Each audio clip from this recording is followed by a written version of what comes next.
अतिवृष्टीमुळे संपूर्ण मराठवाड्यातील शेतकऱ्यांचे प्रचंड नुकसान झालं। पंचनामे झाले, पण अद्याप शेतकऱ्यांच्या खात्यात पैसे जमा झाले नाहीयेत। त्यामुळे शेतकऱ्यांची दिवाळी अंधारात चालली आहे। पाहूया हा स्पेशल रिपोर्ट।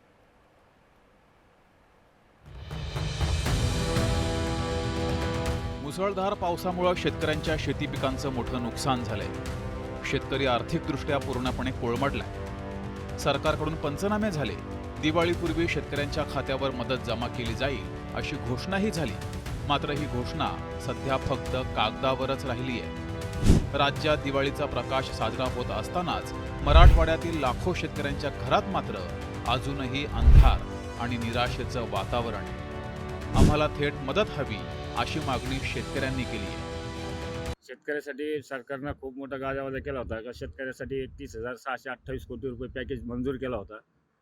फक्त गाजावाजा केला आणि शेतकऱ्यासाठी एकही रुपया त्यांनी शासनाने वर्ग केलेला नाही। शेतकऱ्याची दिवाळी ही अंधारात गेलेली आहे। शेतकऱ्याला पैसे नसल्यामुळे शेतकऱ्याच्या मुलांना कपडे घेता आले नाही, शेतकऱ्याला दिवाळी साजरा करता आली नाही। हे शासनानं शेतकऱ्याची एक थट्टा लावलेली आहे आणि शासनाने कुठेतरी थांबायला पाहिजे। आता तरी शासनाने जागा व्हावं आणि भाऊबीजच्या अगोदर शासनाने शेतकऱ्याला पैसे द्यावं ही शेतकऱ्याला विनंती राहील माझी। सलग सुट्ट्या आणि काही ठिकाणी रखडलेले पंचनामे यामुळे मदतीला वेळ लागत आहे।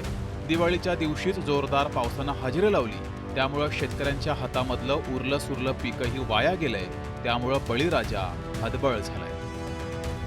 काल दिवाळीच्या दिवशी रात्री जो पाऊस झालाय, फार भयानक प्रमाणात पाऊस झालाय आणि राहिलं सायलं जे उत्पन्न येणार होतं, काय क्विंटल 1.5 क्विंटल काय जे शेतकऱ्याला कापूस होणार होता किंवा तूर होणार होती की सोयाबीनचा तर विषय संपून गेलेला आहे। तर याच्यापैकी काहीही हातात लागणार नाही आणि शेतकऱ्यांसाठी सरकारने जी मदत जाहीर केली ती त्वरित त्यांना वर्ग करावी एवढी सरकारला मी विनंती करतो। सरकारनं तातडीनं शेतकऱ्यांच्या खात्यामध्ये निधी वर्ग करावा, अन्यथा स्वाभिमानी शेतकरी संघटना रस्त्यावर उतरून सरकारच्या विरोधात निषेध व्यक्त करेल। त्याचबरोबर मंत्री आणि जिल्हाधिकाऱ्यांच्या कार्यालयासमोर आंदोलन केलं जाईल असा इशारा स्वाभिमानी शेतकरी संघटनेनं दिलाय।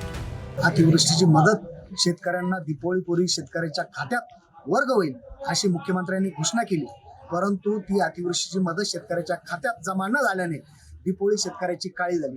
म्हणून आम्ही काल जिल्हाधिकारी कार्यालयासमोर जिल्हाधिकाऱ्यांच्या घरासमोर दिवाळी चटणी भाकर खाऊन दिवाळी साजरा केली। परंतु आता येणाऱ्या काळामध्ये 2 दिवसामध्ये जर सरकारने ती अतिवृष्टीची मदत शेतकऱ्यांच्या खात्यात तात्काळ वर्ग केली नाही तर अधिकाऱ्याची आणि मंत्र्याची दिवाळी ही सुद्धा हे मंत्र्यांनाही फिरू देणार नाही, हा स्वाभिमानीचा इशारा। आयुष्यभर भूमीशी नाळ जपणारा आणि जगाला अन्न देणारा शेतकरी आज स्वतःच्या कुटुंबासह अंधारात दिवाळी साजरा करतोय। ही आपल्या समाजाची आणि शासन व्यवस्थेची वेदनादायक शोकांतिका आहे। प्रशासनाकडून अद्याप निधी वाटपाची प्रक्रिया सुरू असल्याचं सांगितलं जातंय। काही शेतकऱ्यांना त्याचा लाभ झालाय, मात्र काहींना अजूनही निधी मिळणं बाकी आहे। उर्वरित शेतकऱ्यांना लवकरात लवकर मदत मिळावी ही मागणी आता शेतकरी राजा करतोय।